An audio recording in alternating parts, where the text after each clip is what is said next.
Assalamualaikum warahmatullahi wabarakatuh. Hello everyone, welcome to our podcast.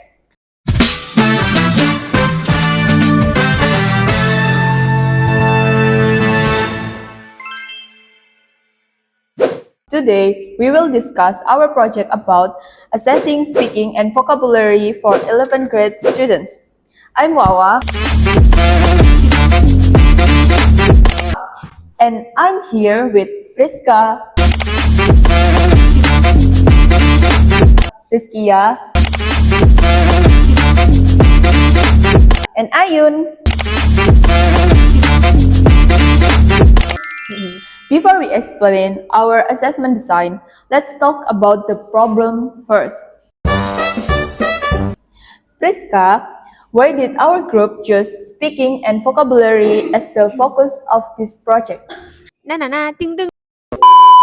Okay, thank you, Wawa. We chose this topic because many students still have difficulties when speaking English.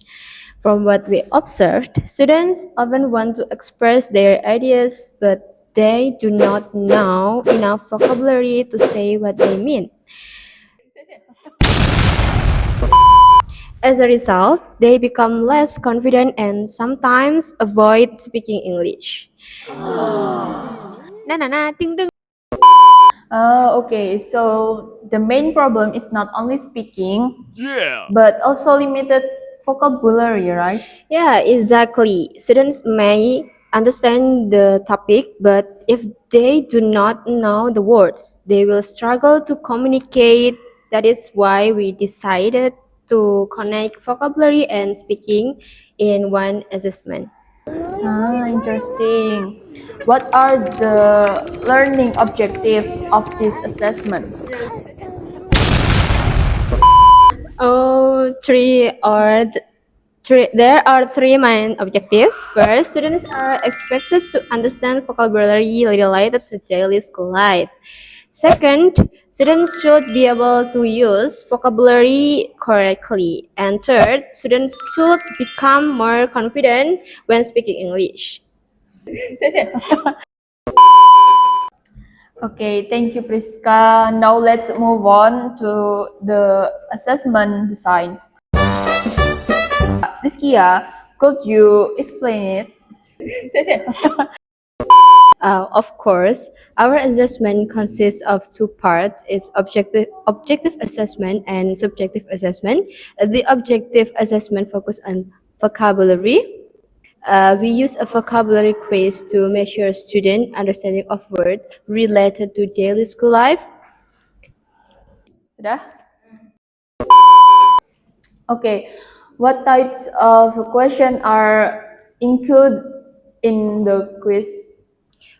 We use several question types such as multiple choice, true or false, and matching. For example, where do students usually borrow books? The correct answer is library.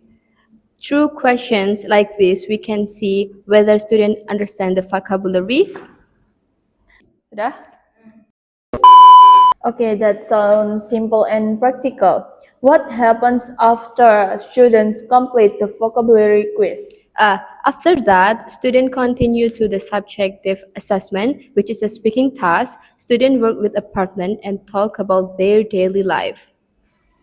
They can discuss their favorite subject, favorite teacher, school activities, or what they usually do during break time. Why did we choose that topic? Because it is close to student daily experiences.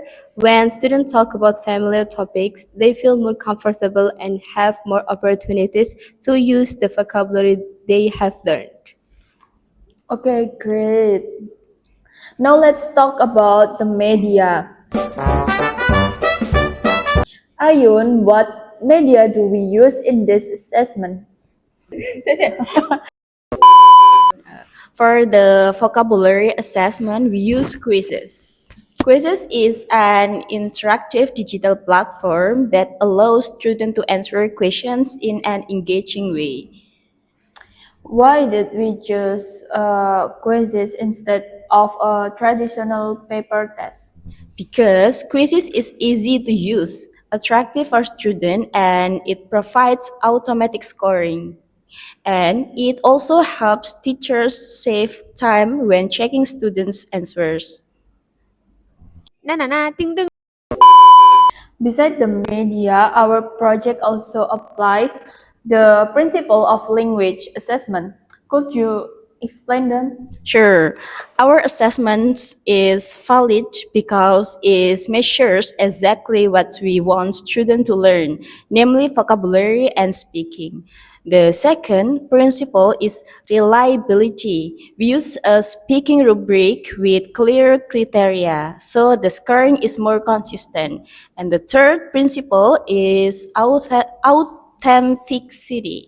Yes, students talk about their real school experiences, which make the assessment meaningful and realistic.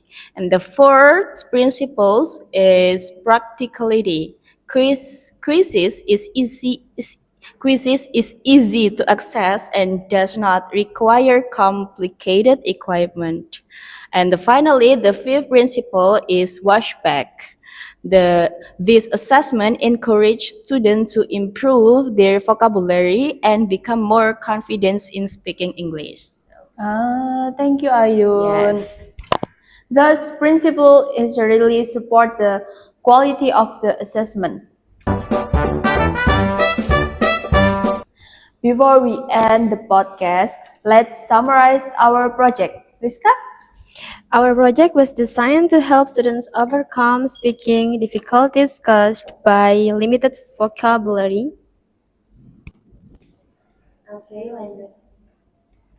We use both objective and subjective assessment to measure vocabulary understanding and speaking ability. And for me, we also use quizzes and apply the fifth principles of language assessment to make the assessment effective and meaningful. Okay, thank you for listening our podcast. We hope our assessment design can help students improve both their vocabulary and speaking skills. Thank you and goodbye. Goodbye. Behind the scene. We will Wawa. We going to podcast. Na na na, ting ding. Check. Everything clears? Objective.